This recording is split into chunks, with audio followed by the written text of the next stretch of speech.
Let's create another text variable so we can change the disclaimer. This is going to be very similar to the headline variable. Open the Variables panel and create a new variable. Rename it, here, Disclaimer, and click the Edit icon to open the Variable Settings panel.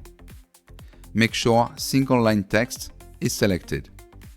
On the canvas, select your text, go back to the Variables panel, and next to Disclaimer, click the More Options icon.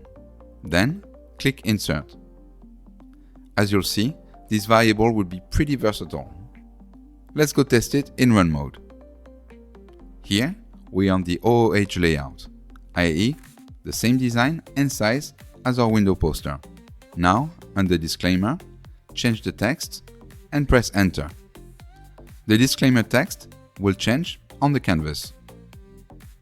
Now, let's go to the Layouts drop-down and select Display Medium Rectangle. Next, we'll add the disclaimer for display ad sizes. And here we go. Thanks to copy fitting, the text size adapts to different channels. We're done.